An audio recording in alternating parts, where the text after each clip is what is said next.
السلام علیکم ناظرین، میں آپ سب کا کنیکٹ وتھ قرآن کے ایک اور سیریز اور ایک اور سیشن میں استقبال کرتا ہوں۔ آج کے اس درس میں ہم بہت ہی اہم سبق جاننے کی کوشش کریں گے، جس کو الممنوع من الصرف کہتے ہیں۔ الممنوع من الصرف، ممنوع یعنی کسی چیز کو روک دینا، منع کر دینا۔ من الصرف، صرف سے یعنی اس کے جو اسم میں تبدیلی واقع ہوتی ہے اس سے اس کو روک دینا۔ انشاءاللہ اس کی مثالیں میں آپ کو درس میں دوں گا، جیسے ابراہیم، مریم، مساجد، یہ تمام ممنوع من الصرف شمار ہوتے ہیں۔ چلیے آج کا درس شروع کرتے ہیں۔ سب سے پہلے ممنوع من الصرف کسے کہتے ہیں؟ صرف کا مطلب پہلے سمجھ لیجئے کہ صرف کا مطلب ہے ایک ہی اسم میں جو 3 قسم کے اعراب اور حرکات اس کو لگتے ہیں تو اسے صرف کہتے ہیں۔ صرفہ یصرف یعنی پھرنا۔ اسی سے اللہ کے رسول نے ہمیں دعا سکھائی ہے، اللہم مصرف القلوب صرف قلوبنا علی طاعتک، اے اللہ ہمارے دلوں کو تیری اطاعت پر پھیر دے۔ صرف یصرف، پھیرنا۔ تو اس میں کیا پھیرا جا رہا ہے؟ یہ دیکھیے آپ کے سامنے جو نام نظر آ رہا ہے، کتابن۔ عربی زبان میں اسے آپ کتابن پڑھیں گے اگر اس سے پہلے کوئی عامل نہ ہو۔ اگر اس سے پہلے انا لگ جائے تو یہ انا کتابن ہو جائے گا۔ یہاں پر کتابن پھر کتابن، اگر اس سے پہلے حرف جر لگ جائے تو فی کتابن ہو جائے گا۔ تو ساتھیوں یہاں پر دیکھیے ایک ہی اسم ہے لیکن اس کو پڑھنے کے لیے 3 طریقے ہیں، یعنی اس کے آخری حرف پر جو حرکت آ رہی ہے، کبھی کتابن پیش لگ رہا ہے، کبھی کتابن زبر لگ رہا ہے، کبھی فی کتابن زیر لگ رہا ہے۔ اس کو اعراب کی اصطلاح میں کتابن حالت رفع میں ہے، ان کتابن حالت نصب میں ہے اور فی کتابن حالت جر میں ہے۔ تو مختصر یہ کہ ممنوع من الصرف یعنی کوئی ایسا اسم ہو جو یہ 3 شکلیں نہ بدلتا ہو۔ یہ کتاب ممنوع من الصرف میں سے نہیں ہے، کیونکہ اس کی جو شکلیں ہیں وہ بدل رہی ہیں، کتابن، کتابن، کتابن۔ اسی طرح رجولن، ان رجولن، فی رجولن، ولدن، ان ولدن، فی ولدن، بیتن، ان بیتن، فی بیتن۔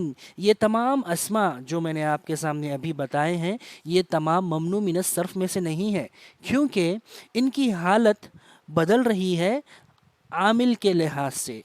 اگر کچھ بھی نہ ہو تو پیش سے پڑھا جائے گا، کچھ اگر حرف نصب ہو، نصب دینے والا کوئی کلمہ حرف کوئی موجود ہو تو اسے نصب سے پڑھیں گے، اگر نہ حرف جار موجود ہو تو اسے جر سے پڑھیں گے۔ کتابن، کتابن، کتابن، بنتن، بنتن، بنتن، سماء، سماء، سماء، بطن، بطنا، بطن۔ تو یہ ممنوع من الصرف نہیں ہے کیونکہ یہ تمام شکلوں میں آ رہا ہے۔ آئیے ناظرین اگلے سبق میں، اگلے اس سلائیڈ میں ہم دیکھتے ہیں، یہ ایک نام آپ کے سامنے آ رہا ہے حضرت ابراہیم علیہ الصلاۃ والسلام کا، ابراہیم۔ ٹھیک ہے، اس پہ سب سے پہلی بات تو تنوین نہیں آتی ہے، میں آگے انشاءاللہ آپ کو بتاؤں گا۔ ابراہیم، ایک اور اگر اس سے پہلے انا لگ جائے، ان ابراہیم، اور اگر فی لگ جائے، فی ابراہیم۔ تو ساتھیوں یہاں پر آپ غور کریے کہ آپ کو کیا فرق یہاں پر محسوس ہو رہا ہے، کمنٹ کر کے ہمیں ضرور بتائیے گا اگر آپ کو یہاں پر اس کا جواب پتہ چل گیا ہو۔ تو ابراہیم کیا ہے؟ یہ ممنوع من الصرف ہے۔ ممنوع یعنی اس کو روک دیا گیا، صرف یعنی پھرنے سے، تصریف سے اسے روک دیا گیا۔ ابراہیم اگر آ رہا ہے، ابراہیمہ آ رہا ہے تو ابراہیمی آنا چاہیے تھا، لیکن اس میں جو تصریف ہے وہ مکمل طور پر نہیں ہو رہی ہے۔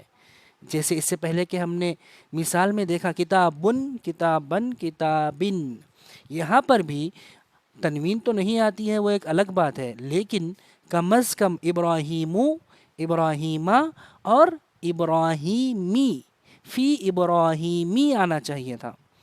تو دیکھا ساتھیوں آپ نے کہ ابراہیم ایک ایسا اسم ہے جس میں مکمل طریقے سے جو اسم عربی زبان میں پھرتا ہے اور مختلف شکلوں میں آتا ہے وہ تین ہے، کتابن، کتابن، کتابن۔ اسی طرح ابراہیمو، ابراہیمہ اور ابراہیمی جو کہ نہیں آتا، یعنی یہ ممنوع ہے، اس کو شکل بدلنے سے، ہیئت بدلنے سے روک دیا گیا، اسی لیے اس کو ممنوع من الصرف کہتے ہیں۔ ساتھیوں اس کے بعد ہم دیکھتے ہیں کہ ممنوع من الصرف، جیسے کہ آپ دیکھ چکے ہیں کہ اس کا مطلب، وجہ تسمیہ کیا ہے، کیوں اسے ممنوع من الصرف کہتے ہیں۔ اب ہم دیکھتے ہیں کہ ممنوع من الصرف میں ہوتا کیا ہے، کس وجہ سے اس کے لیے ایک الگ قاعدہ بنایا گیا۔ اس میں صرف ساتھیوں دو چیزیں ہوتی ہیں، صرف ان دو چیزوں کو اپنے ذہن میں رکھ لیجئے، انشاءاللہ آپ کو اس کے متعلق یہ بہت ہی آسان طریقے سے میں آپ کو سمجھا رہا ہوں۔ تو پہلا دیکھیے، الممنوع من الصرف پر تنوین نہیں آتی ہے۔ ابراہیم، جتنے بھی ممنوع من الصرف کے اسما ہیں، ابراہیم، اسماعیل، اسحاق، یعقوب، یہ تمام اسما، یہ تمام ناؤنس ممنوع من الصرف ہے، اسی لیے اس پہ تنوین نہیں آتی۔ کوئی بھی ممنوع من الصرف کا اسم ہو تو اس پر تنوین نہیں آتی، یہ سب سے پہلا قاعدہ ہے ممنوع من الصرف کے لیے۔ آئیے ساتھیوں دوسرا قاعدہ دیکھتے ہیں، الممنوع من الصرف پر زیر سے، جر زیر سے نہیں دیا جاتا ہے۔ ساتھیوں اس کا سمجھنے کے لیے آپ کو اعراب کے متعلق تھوڑی سی جانکاری ہونا ضروری ہے۔ مثال کے طور پر فی کتابن ہم کہتے ہیں، تو فی آ کر کتاب کو جر دے چکا ہے، فی کتابن کے ذریعے سے، زیر کے ذریعے سے، لیکن فی ابراہیمہ، اصل میں تو یہاں پر فی ابراہیمی آنا چاہیے تھا، لیکن جب کبھی ممنوع من الصرف کو ہم زیر، جر کی علامت زیر یعنی کسرہ کے ذریعے دینے کی کوشش کریں گے تو وہ کسرہ نہیں بلکہ فتحہ سے اپنا جر لے گا۔ سننے میں تو ساتھیوں یہ بالکل عجیب ہی بات ہے، لیکن یہی قاعدہ ہے کہ جب کبھی ممنوع من الصرف کے اسما پر، ان کے ناؤنس پر حرف جر آتا ہے تو یا پھر اس کو جر دینے کا موقع ہوتا ہے تو اس کا جر فتحہ کے ذریعے دیا جاتا ہے۔ ساتھیوں چند مثالیں میں آپ کے سامنے دیتا ہوں کہ ممنوع من الصرف کن کن چیزوں میں جو ہے نا یہ استعمال ہوتا ہے۔ تو سب سے پہلے علم عجمی، یعنی جو الفاظ، جو اسما عربی نہیں ہیں۔ دیکھیے یہ آیت میں ام تقولون ان ابراہیم و اسماعیل و اسحاق و یعقوب، یہ تمام اسما جو انبیاء اکرام علیہم الصلاۃ والسلام کے ہیں، علم اجمی ہے، اسی لیے اس پہ تنوین نہیں آتی ہے۔ جو بھی علم اجمی ہوگا اس پہ تنوین نہیں آئے گی۔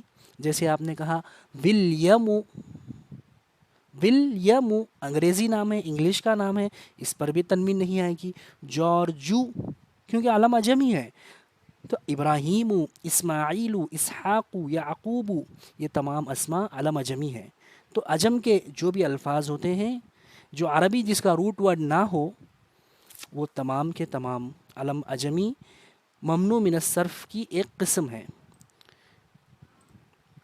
دوسری مثالیں ہیں علم مؤنث، یعنی مؤنث کے علم، مؤنث یعنی خواتین کے جو اسما اور ان کے جو نام ہوتے ہیں ان پر تنوین نہیں آتی، جیسے خدیجۃ، فاطمۃ، عائشۃ، رقیۃ اور مریم، زینب۔